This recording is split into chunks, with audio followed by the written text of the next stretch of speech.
এটি একটি Islamic channel. এখানে বিভিন্ন বক্তার ভিডিও এবং ইসলামিক গুরুত্বপূর্ণ তথ্যবহুল ভিডিও তুলে ধরা হয়। আমরা ভালো কাজগুলো সকলের মধ্যে ছড়িয়ে দিব ইনশাআল্লাহ। ভিডিওটি ভালো লাগলে সাবস্ক্রাইব করে পাশে থাকার অনুরোধ। কিন্তু সব শেষে আমাদের আল্লাহর সাথে সম্পর্কটা কি?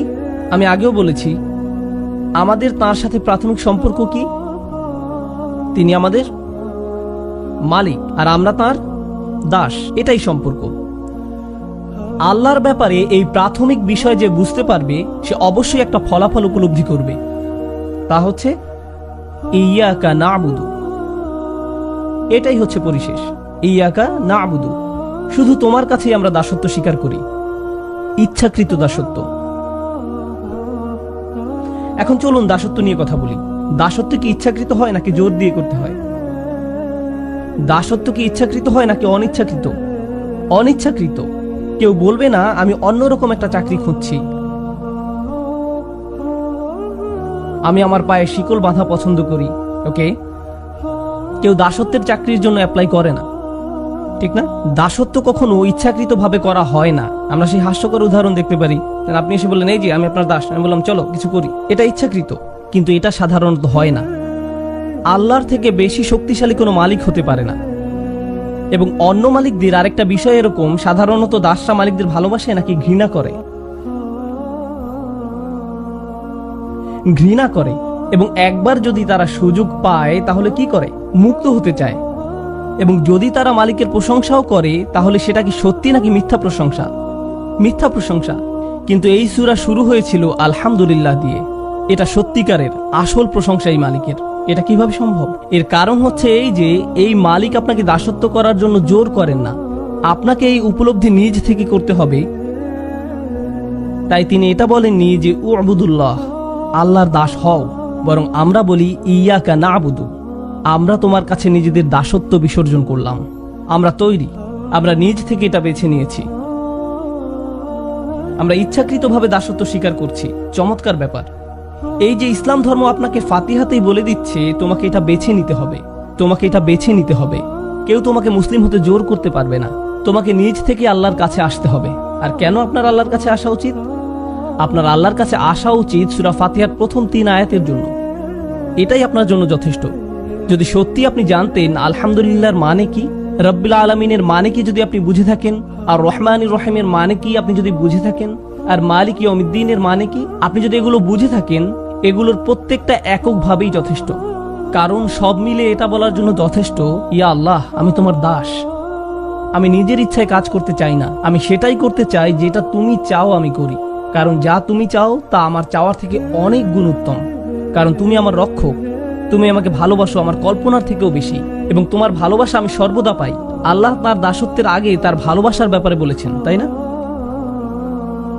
তো আল্লাহ তাদেরও ভালোবাসেন যারা তার দাসত্ব গ্রহণ করে না, তাদেরও ভালোবাসেন যারা তার ব্যাপারে খারাপ কথা বলে, তাদেরকেও যারা তাকে অমান্য করে। ইয়া আল্লাহ তুমি এত ভালো, আমি তৈরি, আমাকে গ্রহণ করো, আমি সাইন আপ করছি।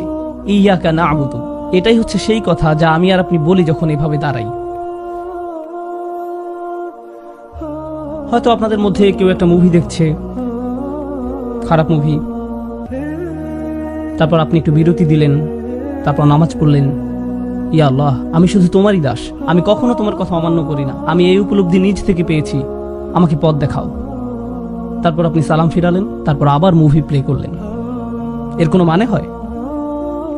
ভাবুন তো, আপনাদের কেউ জুমার নামাজ পড়তে গেলেন, হাজার হাজার মানুষ, সবাই বলছে ইয়া আল্লাহ আমি তোমার দাস, সবাই বলছে ইয়া আল্লাহ আমি তোমার দাস।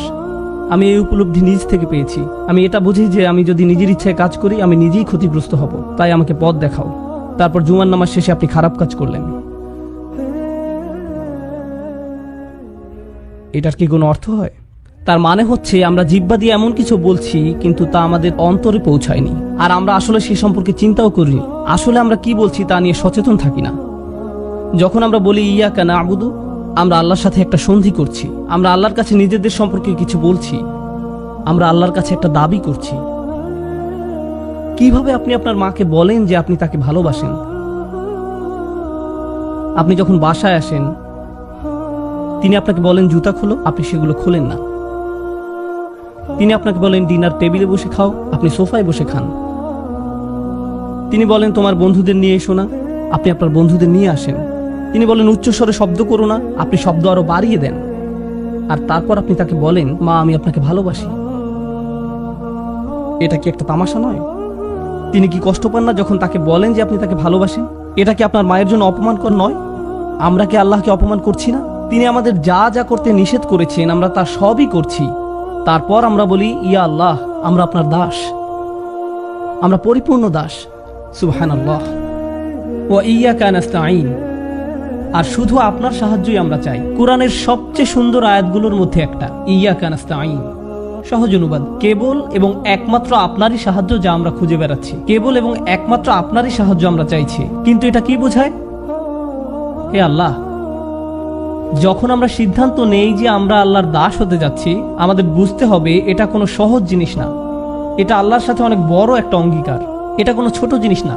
আর আপনি যখন বড় অঙ্গীকার করেন আপনার সাহায্য প্রয়োজন হয়। তাই আমরা আল্লাহর কাছে বলি হে আল্লাহ আমি একটা বড় অঙ্গীকার করেছি, আমি মনে করি না যে আমি নিজে নিজে এটা পালন করতে পারবো, আপনি কি এই ব্যাপারে আমার সাহায্য করতে পারেন? ইয়্যাকা নাস্তাঈন, দয়া করে সাহায্য করুন। ইয়্যাকা নাস্তাঈনের এটাই প্রথম অর্থ। কিন্তু ইয়্যাকা নাস্তাঈনের সবচেয়ে সুন্দর শিক্ষার একটি হচ্ছে আরবি ভাষায় সাহায্য বোঝাতে ডজনের উপর শব্দ আছে। নাসর এবং মুসাআদা, মাসাদ, মুআউন, অনেক অনেক শব্দ আছে এর জন্য। আল্লাহ আউন শব্দ ব্যবহার করলেন। নাস্তাঈন শব্দটি আরবি শব্দ আউন থেকে এসেছে। এটা খুব বিশেষ ধরনের সাহায্য। আমি চাই আপনারা এই সাহায্যটি বুঝুন, কারণ এটা আপনার জীবনে অনুধাবনের দরজাগুলো খুলে দেবে, সত্যিই দেবে। যখন আপনি বলেন ইয়্যাকা নাস্তাঈন, আপনি আসলে কি বলছেন? আপনি একটি রাস্তায় গাড়ি চালাচ্ছেন আর আপনার টায়ার নষ্ট হয়ে গেছে, আপনি সেটাকে টেনে রাস্তার সাইডে নিয়ে আসলেন। এখন আপনি কি করবেন? আপনি গাড়ি থেকে নামেন এবং দেখেন যে পিছনে অতিরিক্ত কোনো টায়ার আছে কিনা। আপনি সেটা নেন, গাড়িটা উপরে ওঠানোর জন্য চেষ্টা করেন যাতে করে টায়ারটা লাগাতে পারেন, কিন্তু আপনি গাড়িটা পুরোপুরি তোলার মতো যথেষ্ট শক্তিশালী না। তো যখন কেউ হেঁটে যাচ্ছে আপনি বলেন এই যে আপনি কি আমাকে সাহায্য করতে পারেন? আর তারা আপনাকে সাহায্য করে। এটা হলো ইস্তেআনা।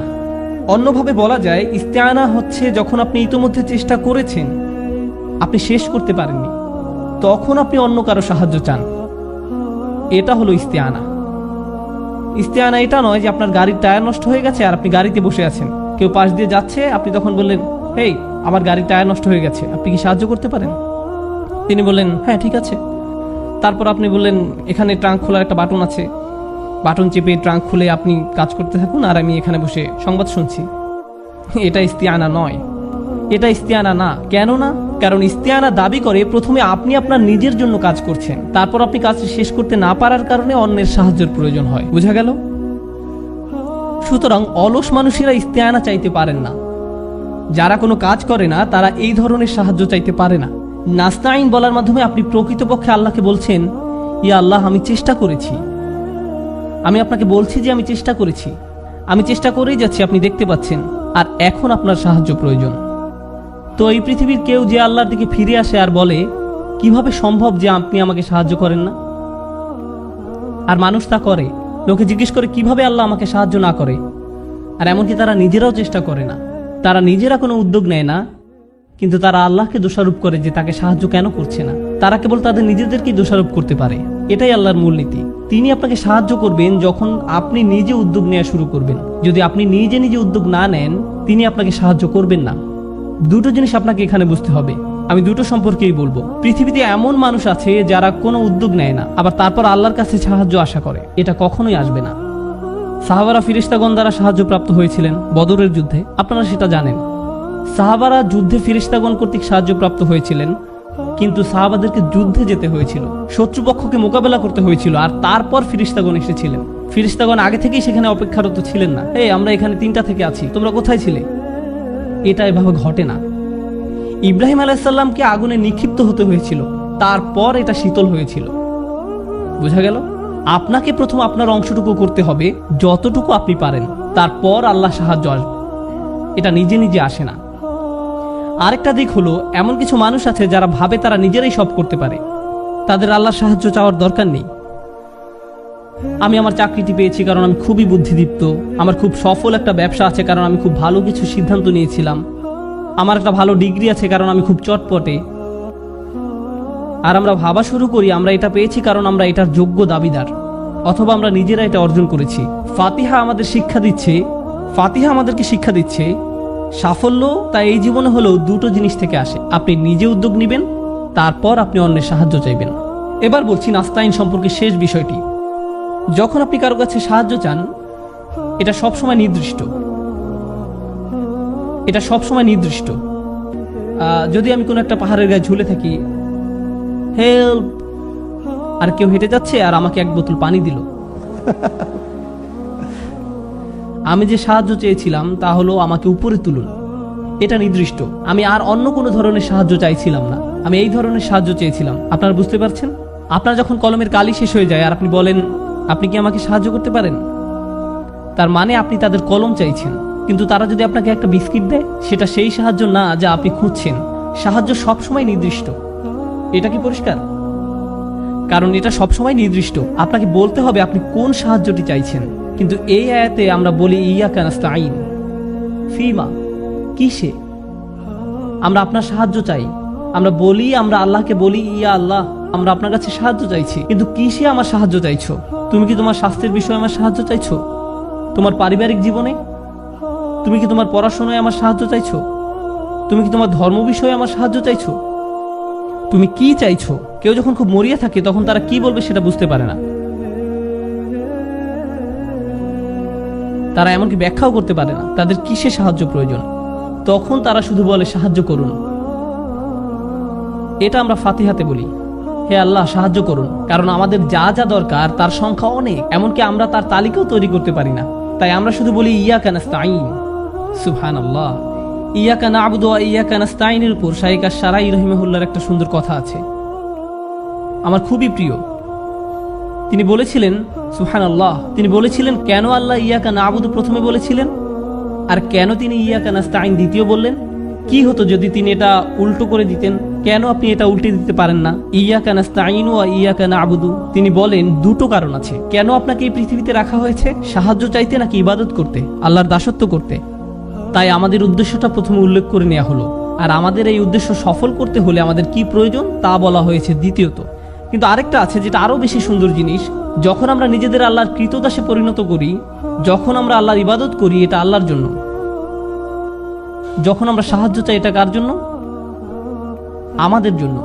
ইয়াকা না'বুদু আল্লাহর জন্য, আর ইয়াকা নাস্তাইন আমাদের জন্য। আপনি আল্লাহর জন্য যেটা চান তা আগে উল্লেখ করা উচিত, আর নিজের জন্য যেটা চান তা পরে উল্লেখ করা উচিত। এটা সুন্দর আচরণের অংশ, এটা ভালো বিনয়। ইয়াকা না'বুদু ওয়া ইয়াকা নাস্তাইন। সুবহানাল্লাহ। আপনারা বুঝতে পেরেছেন? আমাদের আলোচ্য বিষয় হবে সূরাটির বাকি অংশের দার্স শেষ করা। ফাসাল্লি লিরাব্বিকা ওয়ানহার ইন্না শানিআকা হুয়াল আবতার। কিন্তু আয়াতগুলোতে যাবার আগে কিছু বিষয় সম্পর্কে আমাদের পরিষ্কার ধারণা থাকা প্রয়োজন। প্রথমত, সাধারণভাবে বলতে গেলে বেশিরভাগ বর্ণনা মতে এই সূরা নাজিলের প্রেক্ষাপট হিসেবে অনেকগুলো ঘটনা রয়েছে, যা মোটামুটি একই রকম। এমন কোনো নিশ্চিত মতামত পাওয়া যায় না যে এই একটি ঘটনার প্রেক্ষিতে সূরাটি নাজিল হয়েছে। কিন্তু যেসব ঘটনার বর্ণনা পাওয়া যায় তার সবগুলো ঘটনা প্রায় সামঞ্জস্যপূর্ণ, এবং নিশ্চিতভাবেই সব ঘটনাতেই কাফিররা নবী আলাইহিস সালাতু ওয়াস সালামকে অপমান করার চেষ্টা করেছে। কিছু কিছু অবিশ্বাসী রাসূল সাল্লাল্লাহু আলাইহি ওয়াসাল্লামের কাছে এসে তাকে বিভিন্ন কটু কথা বলে যেত। আগের পর্বগুলোতে আমরা এরকম কিছু মন্তব্য সম্পর্কে জেনেছি। আজকে আমরা ইন্না শানিআকা হুয়াল আবতার আয়াতের ব্যাখ্যায় এগুলো সম্পর্কে বিস্তারিত জানবো ইনশাআল্লাহ তাআলা। তবে আমরা এতটুকু বলতে পারি, এই সূরার প্রেক্ষাপট ছিল সম্পূর্ণ নেতিবাচক। এর প্রেক্ষাপটে যেসব ঘটনা ঘটেছে, নবী আলাইহিস সালাতু ওয়াস সালামের জীবনে এই ঘটনাগুলো মোটেও সুখকর ছিল না। কিন্তু আল্লাহ এই নেতিবাচক ঘটনাগুলোর উত্তরে এই সূরাটি শুরু করেছেন খুবই ইতিবাচকভাবে। ইন্না আ'তাইনাকা আল কাউসার। আল্লাহ আযজা ওয়া জাল্লা নবী সাল্লাল্লাহু আলাইহি সাল্লামকে আল কাউসার দান করার কথা বলেছেন, যা অত্যন্ত ইতিবাচক এবং যা কাফিরদের কথার সম্পূর্ণ বিপরীত। এতে আমরা রাসূল সাল্লাল্লাহু আলাইহি সাল্লামের সিরাত এবং দাওয়াতে দ্বীনের কাজ সম্পর্কে গুরুত্বপূর্ণ একটা শিক্ষা পাই। সেটা হলো রাসূল সাল্লাল্লাহু আলাইহি সাল্লামের জীবনে খুবই বেদনাদায়ক এবং যন্ত্রণাদায়ক কিছু ঘটনা ঘটেছে, কিন্তু আল্লাহ চান তার প্রিয় নবী সাল্লাল্লাহু আলাইহি সাল্লাম ইতিবাচক দিকে ফোকাস করুন। আপনি বরং আল্লাহ আপনাকে যা দান করেছেন সেগুলোতে মনোযোগ দিন। আল কাউসারের দিকে ফোকাস করুন, যা আল্লাহ একান্তভাবে আপনাকে দিয়েছেন। এটাই এখানে প্রথম শিক্ষা। তাছাড়া এখানে আল্লাহর একটা অনুগ্রহ রয়েছে, তিনি নেতিবাচক কথা বলার আগে ইতিবাচক কথা দিয়ে সূরাটি শুরু করেছেন। তিনি ইতিবাচক কথা দিয়ে শুরু করেছেন, ইন্না আ'তাইনাকা আল কাউসার। তারপর ফাসাল্লি লিরাব্বিকা ওয়ানহার। এরপর তিনি নেতিবাচক কথা বলেছেন, ইন্না শানি আকা, অর্থাৎ আপনার শত্রু। শত্রুদের কথা একেবারে শেষে বলা হয়েছে। আবার এখানে নবী সাল্লাল্লাহু আলাইহি সাল্লামের প্রতি আল্লাহর অসীম ভালোবাসাও প্রকাশ পেয়েছে।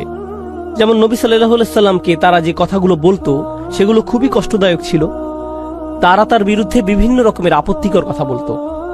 আপনারা জানেন তারা তাকে পাগল বলতো। ওয়ায়াকুলুনা ইন্নাহু লামাজনুন, অর্থাৎ তারা বলে যে নিশ্চয়ই তিনি পাগল।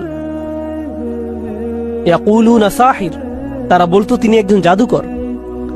তারা তাকে মিথ্যাবাদী বলতো, সাহিরুন কাযযাব, অর্থাৎ একজন মিথ্যাবাদী জাদুকর। তো তারা তার বিরুদ্ধে এই ধরনের অভিযোগ করে তাকে কষ্ট দিত। কিন্তু তাদের যে কথার প্রেক্ষিতে এই সূরা নাজিল হয়েছে তা আরো অনেক বেশি কষ্টদায়ক ছিল। আগের পর্বগুলোতে সংক্ষেপে এই বিষয়ে আমরা জেনেছিলাম। এখন আমরা বিস্তারিত আলোচনা করব, কারণ এই পর্যায়ে বিষয়টি উল্লেখ করা গুরুত্বপূর্ণ। দেখুন, হাদিসে এসেছে রাসূল সাল্লাল্লাহু আলাইহি ওয়াসাল্লাম তার একজন সন্তান হারিয়েছেন, একজন পুত্র সন্তান। পরবর্তী হাদিসে আমরা তার নাম সম্পর্কে জানব। এখানে বিষয়টা ছিল তার সন্তান মারা গিয়েছে এবং চারিদিকে এই খবর ছড়িয়ে পড়েছে। আপনারা জানেন সন্তান হারানো পিতামাতা কেমন কষ্টের ভিতর দিয়ে যান। লোকজন এসে আপনাকে সান্ত্বনা দেওয়ার চেষ্টা করে, তারা এমন কিছু কথা বলে, সমবেদনা জানায়, যা আপনাকে এই বিশাল কষ্ট সহ্য করতে কিছুটা হলেও সাহায্য করে। তাছাড়া আপনি যখন কাউকে এই কষ্টের মধ্যে যেতে দেখেন, সে যদি এমনকি আপনার শত্রুও হয়, আপনি হয়তো সেখানে গিয়ে সবার পেছনে দাঁড়িয়ে থাকবেন, কিছুই বলবেন না। কারণ যত যাই হোক, তারা তাদের সন্তান হারিয়েছে। এতটুকু মানবতা বোধ বা আন্তরিকতা সব মানুষের মধ্যে থাকে। কিন্তু যখন আবু জাহল এই সংবাদটা পেল, এবং সে কিন্তু নবী সাল্লাল্লাহু আলাইহি সাল্লামের চাচা ছিল, আপনি অন্তত আপনার পরিবারের কাছ থেকে এতটুকু আন্তরিকতা আশা করেন। যত বিরোধ সব না হয় একদিকে থাক, আর দিন শেষে তোমরা তার পরিবারের অংশ।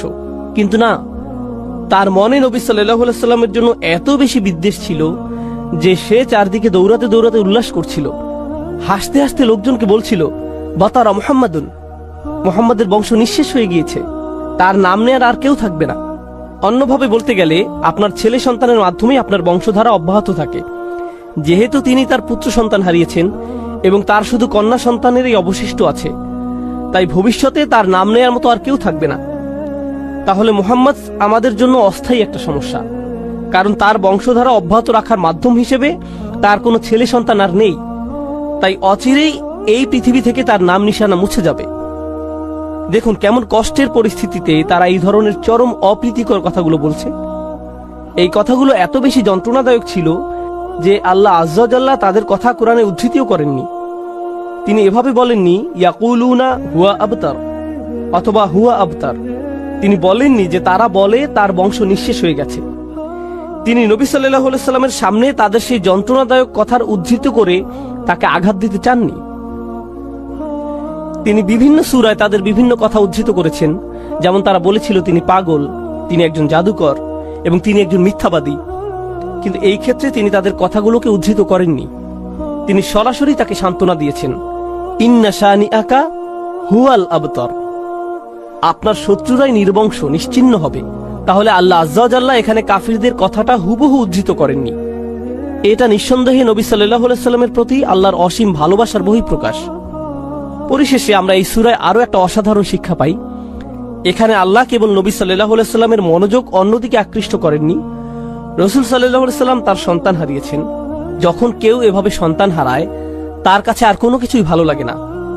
এটা যে কোনো মানুষের ক্ষেত্রে হতে পারে, সব মানুষের ক্ষেত্রে এমনটা হয়। কেউ যখন তার সন্তান হারায়, তখন তার বাড়ি, ব্যাংক ব্যালেন্স অথবা অন্য যে কোনো কিছুর কথা মাথায় আসে না। মনের মধ্যে শুধু সন্তান হারানোর তীব্র ব্যথাই অনুভূত হয়। মা বাবার কাছে তাদের সন্তানেরা শ্রেষ্ঠ সম্পদ, তাই না? নবী সাল্লাল্লাহু আলাইহি সাল্লামের এমন কষ্টের মুহূর্তে আল্লাহ আযজা ওয়া জাল্লা প্রথমে তাকে সমবেদনা জানাচ্ছেন, ইন্না আ'তাইনাকা আল কাউসার। তিনি তার সন্তান হারিয়েছেন আর আল্লাহ তাকে বলছেন, আপনি সীমাহীন কল্যাণ প্রাপ্ত হয়েছেন, আপনি প্রাচুর্য লাভ করেছেন। আগের পর্বগুলোতে আমরা লিস্ট আকারে এগুলো সম্পর্কে জেনেছি, কিন্তু এরপরেও কিভাবে এই যন্ত্রণাদায়ক পরিস্থিতি মোকাবেলা করা যায়, কাফিরদের কথার যথাযথ জবাব দেওয়ার পাশাপাশি এই সূরায় আমাদের শেখানো হচ্ছে কিভাবে আমরা বিশেষ করে পরিবারের কাউকে হারানোর তীব্র যন্ত্রণা, অসহ্য মানসিক কষ্ট, হতাশা এগুলো থেকে মুক্তি পেতে পারি। প্রথমত, আল্লাহ আপনাকে যা যা নিয়ামত দান করেছেন সেগুলোতে মনোযোগ দিন। এরপর ফাসল্লি লিরব্বিকা ওয়ানহার, নবী সাল্লাল্লাহু আলাইহি সাল্লামকে আল্লাহ বলছেন সালাত আদায় করুন। আল্লাহ বলছেন দুঃখ কষ্ট যন্ত্রণা থেকে মুক্তির উপায় হলো সালাত আদায় করা। সুবহানাল্লাহ। জানেন এখানে সালাত আদায়ের দুইটা দিক আছে। প্রথমত শেষ আয়াতের সাথে সালাতের সম্পর্ক আছে, আবার প্রথম আয়াতের সাথেও সালাতের সম্পর্ক আছে। তাহলে মাঝখানের আয়াত ফাসল্লি লিরব্বিক হলো এই সূরার মূল আয়াত। প্রথম আয়াতে আল্লাহ নবী সাল্লাল্লাহু আলাইহি সাল্লামকে যা দান করেছেন সেই সম্পর্কে বলা হয়েছে। আর কোনো উপহার পেলে আপনার কি করা উচিত? আপনার কৃতজ্ঞতা প্রকাশ করা উচিত, এবং কৃতজ্ঞতা প্রকাশের শ্রেষ্ঠ মাধ্যম হলো সালাত আদায় করা। তাহলে প্রথম আয়াতের প্রতিক্রিয়া হলো ফাসল্লি লিরব্বিক। আবার দ্বিতীয়ত তার শত্রুদের কাছে থেকে যে অসহনীয় দুঃখ কষ্ট তিনি পেয়েছেন, যাদের কথা শেষ আয়াতে বলা হয়েছে, এই কষ্টগুলো মোকাবেলা করার জন্য আপনি কি করেন? আপনি নামাজে দাঁড়িয়ে যান। তাহলে ভালো মন্দ উভয় পরিস্থিতিতে আপনার প্রতিক্রিয়া হবে নামাজ আদায় করা। সুবহানাল্লাহ। এখন চলুন নবী সাল্লাল্লাহু আলাইহি সাল্লামের সন্তানদের সম্পর্কে আমরা জানব। আন ইবনে আব্বাস রাদিয়াল্লাহু তাআলা আনহুমা قال, ইবনে আব্বাস রাদিয়াল্লাহু আনহুমা হাদিসটি বর্ণনা করেছেন, কান আকবরু ওয়ালাদি রাসূলুল্লাহ সাল্লাল্লাহু আলাইহি ওয়াসাল্লাম আল কাসিম, রাসূল সাল্লাল্লাহু আলাইহি সাল্লামের বড় সন্তানের নাম ছিল কাসিম রাদিয়াল্লাহু আনহু, সুম্মা জায়নাব, তারপর জায়নাব, সুম্মা আব্দুল্লাহ, তারপর আব্দুল্লাহ, সুম্মা উম্মু কুলসুম, সুম্মা ফাতিমা, সুম্মা রুকাইয়া, ফামাত আল কাসিম। তাহলে এখান থেকে আমরা তার সন্তানদের বয়সের ক্রমও জানতে পারি। তো প্রথম সন্তান ছিলেন কাসিম, তারপর জায়নাব, তারপর আব্দুল্লাহ, তারপর উম্মে কুলসুম, তারপর ফাতিমা, তারপর রুকাইয়া। মাক্কি যুগের শেষের দিকে কাসিম রাদিয়াল্লাহু আনহু ইন্তেকাল করেন। এরপর মাদানী যুগে আব্দুল্লাহ মারা যান। কারো কারো মতে সূরাটি কাসিম রাদিয়াল্লাহু তাআলা আনহুর মৃত্যুর প্রেক্ষাপটে নাজিল হয়, আবার অন্যদের মতে আব্দুল্লাহ রাদিয়াল্লাহু তাআলা আনহুর মৃত্যুর পরে এটি নাজিল হয়।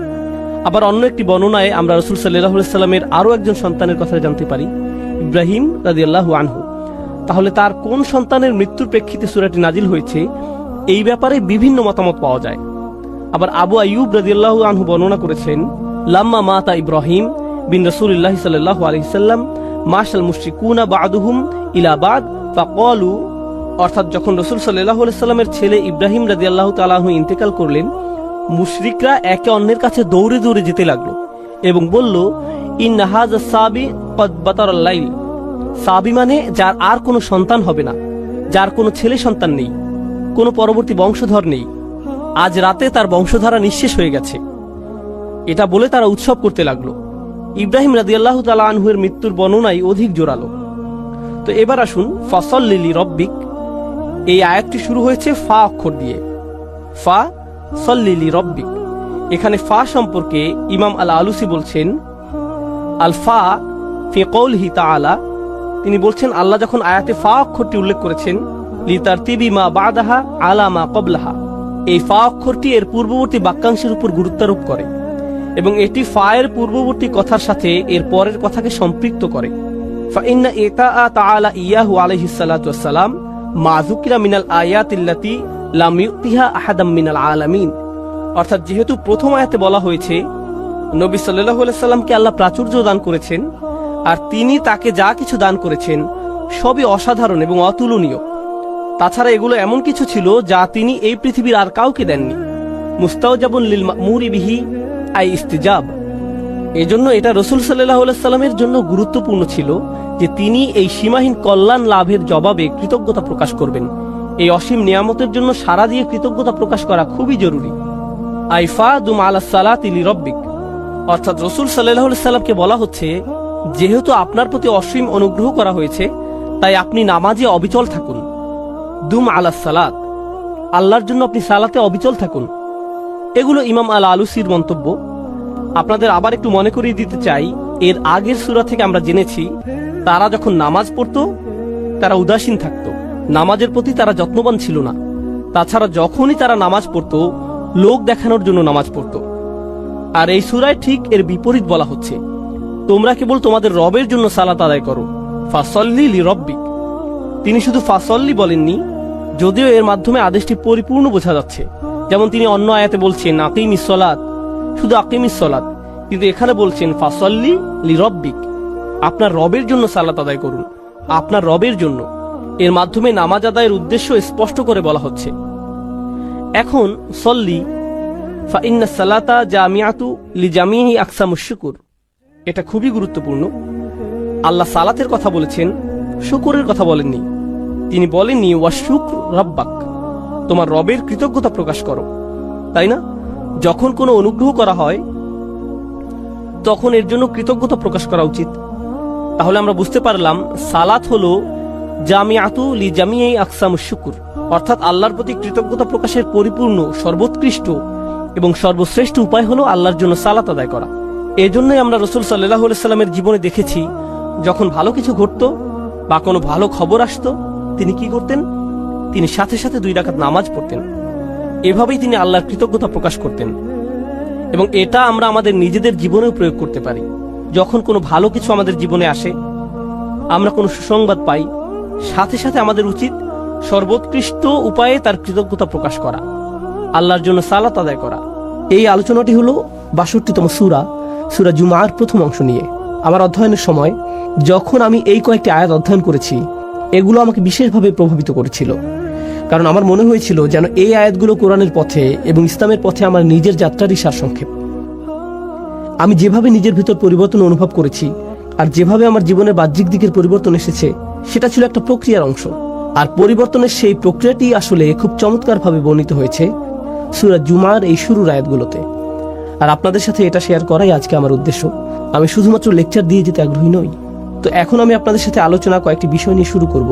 আর আশা করছি ইনশাআল্লাহ আপনারা আমার সাথেই থাকবেন এবং বিষয়গুলো বুঝতে পারবেন পর্যায়ক্রমে, সুশৃঙ্খলভাবে। আমি বিষয়গুলোকে আজকে সুশৃঙ্খলভাবে উপস্থাপন করতে চাই, যাতে আপনারা বিষয়গুলো সহজেই মনে রাখতে পারেন, যা আপনারা এত ভালোভাবে অনুধাবন করবেন যে তখন আপনারা নিজের ভাষায় তা অন্যদেরকে বোঝাতে পারবেন ইনশাআল্লাহ। আমাদের রাসূল সাল্লাল্লাহু আলাইহি সাল্লামকে সর্বশ্রেষ্ঠ মিশন দিয়ে পাঠানো হয়েছে, যা কোনো মানুষকে কখনো দেয়া হয়নি। আর দ্বিতীয় আয়াতে সেই সম্পূর্ণ মিশনটির সারসংক্ষেপ করা হয়েছে 4টি কাজের মাধ্যমে। এগুলো হলো সেই 4টি কাজ যা রাসূল সাল্লাল্লাহু আলাইহি সাল্লামকে করতে হয়েছিল, যে পরিবর্তন তিনি এনেছিলেন তার জন্য। আর এই আলোচনার শেষে সর্বশেষ যে আলোচনা আপনাদের সাথে করব তা হলো আমার এবং আপনার পরিবর্তনের ক্ষেত্রে আলোচিত এই সকল শিক্ষার ভূমিকা, নিজেকে পরিবর্তনের জন্য কোরআনে বর্ণিত এই 4টি পদক্ষেপ, যার আলোকে আমি আজকের আলোচনার নামকরণ করেছি। মূলত তাই থাকবে শেষের দিকে। কোরআন থেকে এই শিক্ষাগুলো আমরা শিখব এবং শেষে তা থেকে নির্যাস বের করে আমাদের নিজেদের জীবনে প্রয়োগ করব। তো আসুন শুরু করি সেই ভূমিকা দিয়ে। তো আসুন প্রথম আয়াতটি দিয়ে শুরু করা যাক। বিসমিল্লাহির রহমানির রহিম। ইউসাব্বিহু লিল্লাহি মা ফিস সামাওয়াতি ওয়া মা ফিল আরদিল মালিকিল কুদ্দুসিল আজিজিল হাকিম। আমি আপনাদের জন্য সরল অনুবাদ করছি। আকাশ এবং পৃথিবীর সব কিছু আল্লাহর পারফেকশন ঘোষণা করছে এবং তারা এটা করে যাবে। তিনি রাজা, পবিত্র, কর্তৃত্বের অধিকারী, বিজ্ঞ। এটা সরল অনুবাদ, যার মধ্যে আমি মনোযোগ দিব আল্লাহর এই 4টি নামের উপর। তারপর আমরা এগুলো নিয়ে কিছুটা বিস্তারিত আলোচনা করব। আরো একবার সরল অনুবাদ করি। আকাশের সবকিছু এবং পৃথিবীর সবকিছু ঘোষণা করে এবং ঘোষণা করতে থাকবে আল্লাহর পারফেকশন, যিনি রাজা, পবিত্র, কর্তৃত্বের অধিকারী, বিজ্ঞ। রাজা, পবিত্র, কর্তৃত্বের অধিকারী, বিজ্ঞ। তো আসুন এখন এই নামগুলোর প্রত্যেকটি নিয়ে কিছুটা আলোচনা করা যাক। আর আমি যেটা দিয়ে শুরু করতে চাই, এই বিষয়ে ইমাম ফখরুদ্দিন আল রাজির একটা পর্যবেক্ষণ দিয়ে, যিনি আল্লাহর এই 4টি নাম নিয়ে একসাথে চিন্তা করেছেন। আর তার মতে যে জিনিসটা এই 4টি নামকে একসাথে যুক্ত করেছে তা হলো প্রত্যেকটি নামই এর নিজস্ব ভঙ্গিতে আপনাকে আল্লাহর আরো কাছে নিয়ে যাবে। প্রত্যেকটি নামই আপনাকে আল্লাহর প্রতি আকৃষ্ট করে এবং আপনাকে আল্লাহর সান্নিধ্যে রেখে দেয়। ফখরুদ্দিন আল রাজি এটা বর্ণনা করেছেন। আমি তার ব্যাখ্যা থেকে কিছু উদ্ধৃতি উল্লেখ করছি। আল্লাহর গুণবাচক নাম রাজা বিষয়ে আমি তার ব্যাখ্যা দিয়ে শুরু করছি। أن العظيم لا ينصرف عن مجلس من كان عنده إلا عند انفضاد مجلسه أو إذانه بانصرافهم। যখন আপনি মহিমান্বিত কারো সান্নিধ্যে থাকেন, এই ক্ষেত্রে একজন রাজার সান্নিধ্য, এটা অশোভনীয় যে আপনি সেখান থেকে হঠাৎ করে বের হয়ে আসবেন। আপনাকে রাজকীয় সান্নিধ্যের সম্মান দেওয়া হয়েছে। আপনি আমন্ত্রিত হয়েছেন কোনো প্রাসাদে, তখন আপনি কোনো রেস্টুরেন্ট বা ট্রেন স্টেশন অথবা সিনেমা হলে বসে নেই যে আপনি উঠে চলে আসলেন। যেহেতু আপনি একজন রাজার সান্নিধ্যে রয়েছেন, আপনাকে যথাযথ শিষ্টাচার এবং নিয়মকানুন মেনে চলতে হবে। আমার নিজের এই বিষয়ে কিছুটা অভিজ্ঞতা আছে। আমার সুযোগ হয়েছে কয়েকজন প্রেসিডেন্ট এবং কয়েকটি দেশের রাজপরিবারের সদস্যদের সাথে সাক্ষাৎ করার। আপনি তাদের সাথে সাক্ষাৎ করার আগে সবসময় একটা প্রোটোকল টিম থাকে, তারা বলে দেয় এভাবে আপনি প্রেসিডেন্টের সাথে দেখা করবেন, এভাবে আপনি রাজাকে সম্ভাষণ জানাবেন, এখানে আপনি বসবেন, প্রথমে এটা করবেন, তারপর সেটা করবেন। কথোপকথনের মাঝখানে আপনি ফোন হাতে নিয়ে এভাবে কথা বলতে পারবেন না। এক্সকিউজ মি রাজা, আমাকে একটা ফোন রিসিভ করতে হবে। না, এটা সম্ভব না। আল রাজি যা বোঝাতে যাচ্ছেন তা হলো আপনি হতবাক হয়ে যান এই ভেবে যে আপনি আল্লাহর রাজকীয় সান্নিধ্যে আছেন এবং আপনি সেই মহিমান্বিত সান্নিধ্য থেকে দূরে চলে আসতে বিব্রত এবং লজ্জিত বোধ করবেন। আপনি এতটা সম্মানিত বোধ করছেন যে সেখানে আপনি পৌঁছাতে পেরেছেন। কেন আপনি চাইবেন সেই নৈকট্য ছেড়ে আসতে? আপনার মন চাইবে না সেই নৈকট্য ত্যাগ করতে। তো আল্লাহর এই প্রথম নামটি আপনাকে সেই রাজকীয় নৈকট্যের প্রতি আকৃষ্ট করে এবং সেখানে থাকতে অনুপ্রাণিত করে। আল্লাহর দ্বিতীয় নামটি আল কুদ্দুস, যার সরল অনুবাদ আমি করেছি পবিত্র।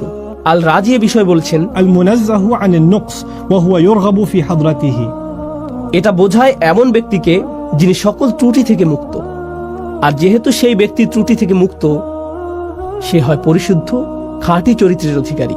সবাই এই ধরনের সত্তার সান্নিধ্য কামনা করে। আরো সহজ করে বলছি, মানুষ বিশুদ্ধ চরিত্র পছন্দ করে।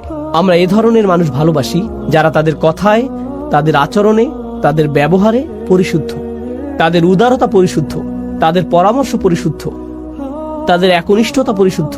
আপনি এই ধরনের মানুষের দিকে আকৃষ্ট হন। সত্যবাদী মানুষ, সৎ মানুষ, স্বচ্ছ চরিত্রের মানুষ, এই ধরনের মানুষের চারপাশে আপনি থাকতে চান। মানবজাতির স্বভাবগতভাবেই সত্যবাদিতা, পরিচ্ছন্নতা এবং বিশুদ্ধ চরিত্রের দিকে আকৃষ্ট হয়। বাহ্যিক দিক থেকেও আপনি যদি কোনো দূষিত এলাকায় বসবাস করেন যেখানে রয়েছে ধুলাবালি এবং এ জাতীয় জিনিস, মানুষ সেটা থেকে কোথায় চলে আসতে চায়? প্রাকৃতিক পরিবেশে, যেখানে তারা তাজা হাওয়ার শ্বাস নিতে পারবে, যেখানে তারা বিশুদ্ধ পানি পান করতে পারবে। বিশুদ্ধতা এমন একটা বিষয় যা মানুষকে যেমন আকৃষ্ট করে মানসিক দৃষ্টিকোণ থেকে, শারীরিক দিক থেকেও আমরা বিশুদ্ধতা এবং পরিচ্ছন্নতার প্রতি আকৃষ্ট হই। আমরা ময়লা ও অপরিচ্ছন্নতা থেকে দূরে থাকতে চাই। এটা মানব প্রবৃত্তি যা আল্লাহ আমাদের মধ্যে দিয়েছেন। তো আপনি যখন আল্লাহর পরিচয় পান চূড়ান্ত পবিত্র পরিশুদ্ধ সত্তা হিসেবে, তার সান্নিধ্য আপনাকে পরিশুদ্ধ করতে থাকে। তখন আপনি আপনার ভিতরে পরিবর্তন লক্ষ্য করেন, আর এই অবস্থায় আপনি সেই সান্নিধ্য ত্যাগ করতে চান না। তো এই পর্যন্ত বলেছি আল্লাহর দুইটি নাম। দ্রুত রিভিশন দিচ্ছি। রাজা, এটি ছিল প্রথম নাম, এবং পবিত্র, এটি ছিল দ্বিতীয় নাম। আল্লাহর তৃতীয় নামটি হলো কর্তৃত্বের অধিকারী, আল আজিজ। يعتز الملتفون حوله فمفارقتهم حضرته تفريط في العزة. আমি নামগুলোকে সহজ রাখার চেষ্টা করছি যাতে আপনারা শব্দগুলো মনে রাখতে পারেন। নামগুলো হলো রাজা, পবিত্র, কর্তৃত্বের অধিকারী, বিজ্ঞ। এখন আমরা কর্তৃত্বের অধিকারী নামটিতে আছি। তো আসুন আরবি ভাষা অনুযায়ী আল আজিজ শব্দটি নিয়ে কিছুটা আলোচনা করি। এর মধ্যে আসলে দুইটি অর্থ অন্তর্ভুক্ত। এর একটি অর্থ হলো কর্তৃত্ব, যা আমি ইতিমধ্যে অনুবাদ করেছি, কিন্তু এর অর্থের মধ্যে সম্মান এবং মর্যাদা অন্তর্ভুক্ত। আর আপনি যদি এই দুইটি অর্থকে মিলিত করেন, তখন আল আজিজ যে ধারণাটি প্রদান করে তা হলো এমন কর্তৃত্ব যিনি সম্মানেরও যোগ্য। এটা গুরুত্বপূর্ণ একটা স্বতন্ত্র বৈশিষ্ট্য, কারণ এমন মানুষ আছে যাদের কর্তৃত্ব আছে কিন্তু তাদের কোনো সম্মান নেই। এমন এলাকা আছে যেখানে পুলিশের যথেষ্ট কর্তৃত্ব আছে কিন্তু এলাকার মানুষ তাদেরকে সম্মান করে না। এমন মানুষ থাকতে পারে যার সম্মান আছে, একজন শিক্ষক, কিন্তু তার কোনো কর্তৃত্ব নেই। এরকমও ঘটতে পারে। কিন্তু আল আজিজ হলেন এমন সত্তা যার কর্তৃত্ব আছে এবং তিনি একই সাথে সম্মানিত। আল রাজি বলেছেন কেন এই নামটি আকর্ষণকারী। তার মতে এই সবগুলো নামই কোনো না কোনো ভাবে আকর্ষণ সৃষ্টিকারী, তাই না? এগুলো আপনাকে আল্লাহর নিকটবর্তী করে। তিনি বলেন এই গুণটিও রাজার মতো। একজন সম্মানিত এবং কর্তৃত্বের অধিকারী ব্যক্তি আপনাকে আমন্ত্রণ জানিয়েছেন, তার নৈকট্য লাভ করেছেন। আপনি সেই নৈকট্য ছেড়ে আসলে তিনি অসম্মানিত হবেন না, বরং আপনি নিজে অসম্মানিত হবেন। আপনি সেই সম্মান থেকে বঞ্চিত হবেন। আপনি আমন্ত্রণ পেয়েছেন সম্মানিত কোনো ব্যক্তির পক্ষ থেকে, আপনি আমন্ত্রণ পেয়েছেন কর্তৃত্বের অধিকারী কোনো ব্যক্তির কাছ থেকে। তো আপনার তার প্রতি আনুগত্য প্রদর্শন করা, সেখানে গিয়ে অবস্থান করার অর্থ হলো আপনার নিজেকে সম্মানিত করা। তো মানুষ আসলে সম্মানিত হতে পারে আল আজিজের সান্নিধ্য পাওয়ার মাধ্যমে। আর সব শেষে আমি দ্রুত আলোচনা করছি এই লিস্টের শেষ নামটি, আল মালিক, আল কুদ্দুস, আল আজিজ এবং সবশেষে আল হাকিম। রাজা, পবিত্র, কর্তৃত্বের অধিকারী এবং সবশেষে বিজ্ঞ। إذا فارق أحد حضرته فاته في كل آن شيء من الحكمة. চমৎকার কথা।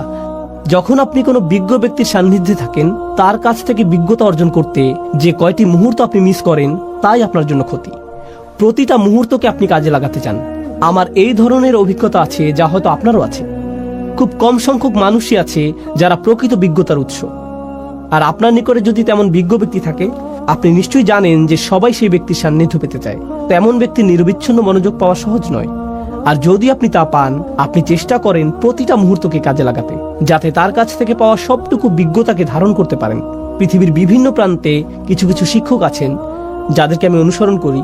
আমি ভ্রমণ করে তাদের কাছে যাই, যেখানে গিয়ে কোনো লেকচার দেওয়ার জন্য না, আমি ভ্রমণ করি তাদের সাথে সাক্ষাৎ করার জন্য। আর যদি তারা আমাকে 1 ঘন্টা সময় দেন, যদি 20 মিনিটও দেন, তার জন্য আমি কৃতজ্ঞ, কারণ আমার জন্য সেই 20 মিনিট বেশি মূল্যবান আমি নিজে 5-6 ঘন্টা অধ্যয়ন করার চেয়ে। আমার জন্য সেই বিজ্ঞতাটুকু অমূল্য, সেই সাক্ষাৎটা আমার জন্য অমূল্য। তো বিজ্ঞ ব্যক্তির নৈকট্যে প্রতিটা মুহূর্তই মূল্যবান, এবং এটা এমন ঘনিষ্ঠ অন্তরঙ্গ সম্পর্ক কোনো শিক্ষক অথবা বয়স্ক কারোর সাথে, যিনি আপনাকে তত্ত্বাবধান করেন, ভালোবাসেন, এবং এর মাধ্যমে আপনি বিজ্ঞতা অর্জন করতে পারেন। তো এই হলো আল্লাহর 4টি নাম যা এই আয়াতের মধ্যে বর্ণিত হয়েছে: রাজা, পবিত্র, কর্তৃত্বের অধিকারী এবং বিজ্ঞ। এটা ছিল ইমাম রাজির চিন্তা, এবং কিভাবে তিনি নামগুলোকে বিশ্লেষণ করেছিলেন তার বর্ণনা। আমি তার এই বিশ্লেষণের সাথে আমার কিছু চিন্তা যোগ করতে চাই। আমি আপনাদের সাথে যা শেয়ার করতে চাই তা হলো, আল্লাহর এই নামগুলোকে আরো সাজানো যায়। 4টি নামকে 2 জোড়ায় ভাগ করা যায়, আর সেই 2টি জোড়া হলো, প্রথম এবং তৃতীয় নাম দুটি একরকম, আবার দ্বিতীয় এবং চতুর্থ নাম দুটির মধ্যে মিল রয়েছে। 1 এবং 3, 2 এবং 4। আসুন নাম্বারগুলোর স্থানে নাম বসাই। রাজা এবং কর্তৃত্বের মধ্যে মিল আছে, আর পবিত্র এবং বিজ্ঞতার মধ্যে মিল আছে। তো আসুন এই সম্পর্কে আলোচনা করি। আপনারা অনেকেই হয়তো বুঝতে পারছেন রাজা এবং কর্তৃত্বের মধ্যে মিল কি থাকতে পারে। একজন রাজাই কর্তৃত্বের অধিকারী, আর একজন আদর্শ রাজা সম্মানিত। এই 2টি নামের মধ্যে আরো অনেক মিল আছে। তারা উভয় দাবি করে আনুগত্যের, তাদের উভয়কেই সম্মান করতে হয়, তাদের আদেশ পালন করতে হয়, আপনাকে স্বীকার করতে হবে তাদের অবস্থান উপরে এখানে, আর আপনি নিচে এখানে। একজন রাজার অবস্থানও অন্য সবার ঊর্ধ্বে, তিনি রাজা আর আপনি একজন প্রজা, আপনার অবস্থান নিচে এখানে। আল্লাহর এই নামগুলো আমার উপর তার কি প্রভাব ফেলে? আমার উপর তাদের প্রভাব হলো, তারা আমাকে আল্লাহর প্রতি অনুগত বানায়, বাধ্যগত বানায়, আল্লাহর সামনে বিনয়ী বানায়। তারা আমাকে আল্লাহর ভয়ে ভীত বানায়, তারা আমাকে আতঙ্কিত করে, তারা আমাকে আল্লাহর শক্তিমত্তা এবং মহত্বের স্মরণে অভিভূত বানায়, এবং আমার ক্ষুদ্রতা প্রকাশ করে। এটাই এই নামগুলো প্রকাশ করে। কোন 2টি নাম? আল মালিক এবং আল আজিজ। এগুলো আল্লাহর মহত্ব প্রকাশ করে, এবং এর ফলে আমি হয়ে যাই ক্ষুদ্র এবং তুচ্ছ, আমি হয়ে যাই দাস, আমি হয়ে যাই বিনীত এই 2টি নামের সামনে। কিন্তু আপনি যদি অন্য 2টি নাম দেখেন, আল কুদ্দুস, আল হাকিম, পবিত্র এবং বিজ্ঞ, প্রথম 2টি নামের মতো পবিত্রতা, পরিশুদ্ধি দূর থেকে অনুভব করা সম্ভব নয়। পবিত্রতা এবং পরিশুদ্ধি বোঝা যায় যখন আপনি কারো কাছে যান, আপনি দেখতে পান তাদের আচরণ। আবার বিজ্ঞতা হলো এমন জিনিস, যখন কেউ একজন আপনার কাঁধে হাত রেখে আপনাকে উপদেশ দান করে, যিনি আপনার অবস্থা উপলব্ধি করেন। আল হাকিম নিয়ে চিন্তা করলে কুরআনে বর্ণিত লোকমান আলাইহিসসালামের একটি ঘটনা আমার মনে পড়ে। লুকমান আলাইহিসসালাম ভালোবাসাপূর্ণভাবে তার ছেলেকে উপদেশ দিয়েছেন। আল্লাহ বলছেন, ওয়ালাকাদ আতাইনা লুকমানাল হিকমাহ, আমি লোকমানকে দিয়েছি বিজ্ঞতা। এরপর তিনি সেই বিজ্ঞতার একটা অংশ তার ছেলেকে দিচ্ছেন। সেই অন্তরঙ্গ, ঘনিষ্ঠ, ভালোবাসাপূর্ণ সম্পর্ক বিজ্ঞতা প্রদানেরই একটা অংশ। আপনি দূর থেকে বিজ্ঞতা অর্জন করতে পারবেন না, আপনাকে কারো সাথে সম্পর্ক তৈরি করতে হবে, যাতে তিনি আপনার অবস্থার সাথে সম্পর্কিত উপদেশ প্রদান করতে পারেন। অন্য নামটি আল কুদ্দুস, পরিশুদ্ধ সঙ্গ, পবিত্র সঙ্গ, এমন সঙ্গ যার উপস্থিতিতে আপনি ভালো অনুভব করেন, আপনি প্রশান্তি অনুভব করেন। আমার কাছে আল কুদ্দুস এবং আল হাকিমকে এভাবেও সম্পর্কিত মনে হয়, যখন আপনি পরিশুদ্ধ কারো সান্নিধ্যে থাকেন, তখন আপনার হৃদয় পরিশুদ্ধ হতে শুরু করে। আর আপনি যখন বিজ্ঞ কোনো ব্যক্তির সান্নিধ্যে থাকেন, তখন তার বিজ্ঞতা দ্বারা আপনার মন পরিশুদ্ধ হতে শুরু করে। তো হৃদয় এবং মন পবিত্র হয় আল কুদ্দুস এবং আল হাকিম দ্বারা। তো 2টি নাম হলো দূরত্ব সূচক, রাজকীয়, মহিমান্বিত, এমনকি ভয় সৃষ্টিকারী। আর অন্য 2টি নাম নৈকট্য সূচক, বন্ধুত্বপূর্ণ, তারা আপনাকে কাছে টানে। এটা থেকে মনে হয় যেন এই নামগুলো বোঝায় দূরে কাছে, বারে বারে দূরে রাখা এবং কাছে টানার প্রক্রিয়া চলছে। আমার এবং আল্লাহর মধ্যে সম্পর্কের ক্ষেত্রে এই নামগুলোর যে বিপরীতধর্মী প্রতিক্রিয়া, তা আসলে খুবই চমৎকারভাবে কোরআনে বর্ণিত হয়েছে। আর আল্লাহর সাথে আমার সম্পর্কের ক্ষেত্রে এই উভয় অবস্থাই দরকারি। প্রথমে আমি আপনাদেরকে এর একটা উদাহরণ দিতে চাই। এক্ষেত্রে আমার প্রিয় উদাহরণটি হলো মূসা আলাইহিস সালামের উদাহরণ। যখন তিনি আগুন দেখতে পেলেন, তিনি ছিলেন তার পরিবারের সাথে, আর তখন তিনি পাহাড়ের উপর আগুন দেখতে পেলেন। তিনি তার পরিবারকে বললেন, তোমরা এখানে থাকো, আমি আগুন দেখতে পেয়েছি, সম্ভবত আমরা সেখান থেকে পথ চলার নির্দেশনা পাবো। তিনি বুঝতেই পারেননি যে উপরে গিয়ে তিনি আল্লাহর সাথে কথা বলবেন। যখন তিনি সেখানে গেলেন, তখন প্রথম অনুভূতি কি ছিল? আল্লাহ বলেছেন, ইয়া মূসা ইন্নী আনা রব্বুক ফাখলা'ন আলাইক। মূসা, নিঃসন্দেহে আমি তোমার প্রভু, অতএব জুতা খুলে প্রবেশ করো। ইন্নাকা বিল ওয়াদিল মুকাদ্দাসি তুয়া, নিঃসন্দেহে তুমি পবিত্র তুয়া উপত্যকায় আছো। তিনি ভয় পেয়ে গেলেন। আল্লাহ মূসা আলাইহিস সালামের উপর তার প্রভুত্বকে প্রতিষ্ঠিত করলেন। তিনি একজন দাস মাত্র। জুতা খুলে ফেলো, যথাযথ সম্মান প্রদর্শন করো। এটা একটা ভয় সৃষ্টিকারী সম্পর্ক। পরেই আল্লাহ কি বললেন? ওয়া আনা উখতারতুকা ফাসতামি' লিমা ইউহা, এবং আমি তোমাকে মনোনীত করেছি, আমি তোমাকে বাছাই করে নিয়েছি, তোমার উপরে যা নাজিল করা হচ্ছে তা মনোযোগ দিয়ে শোনো। অর্থাৎ আল্লাহ বলছেন, আমি তোমার মধ্যে সম্ভাবনা দেখেছি, এজন্যই তোমাকে মনোনীত করেছি। এখন তিনি মূসা আলাইহিস সালামকে স্বাভাবিক করতে চাইছেন। ইন্নানি আনাল্লাহ লা ইলাহা ইল্লা আনা ফা'বুদনি, নিঃসন্দেহে আমি আল্লাহ, আমি ছাড়া ইবাদতের যোগ্য আর কেউ নেই, আমার দাসত্ব করো। এটা আবার প্রভুত্ব এবং দাসত্ব ভয় সৃষ্টিকারী সম্পর্ক। আর এর ঠিক পরে এই নৈকট্য সূচক সম্পর্ক, ওয়াকিমিস সালাতা লিযিকরি, নামাজ কায়েম করো যাতে আমাকে স্মরণ করতে পারো।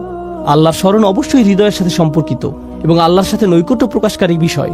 এরপরেই তিনি আবারও তাকে ভয় দেখাচ্ছেন এবং বলছেন, ইন্নাস সাআতা আতিয়াতুন আকাদু উখফিহা লিতুজজা কুল্লু নাফসিন বিমা তাসআ ফালা ইয়াসুদ্দান্নাকা আনহা মান লা ইউমিন বিহা ওয়াত্তাবা হাওয়াহু ফাতারদা।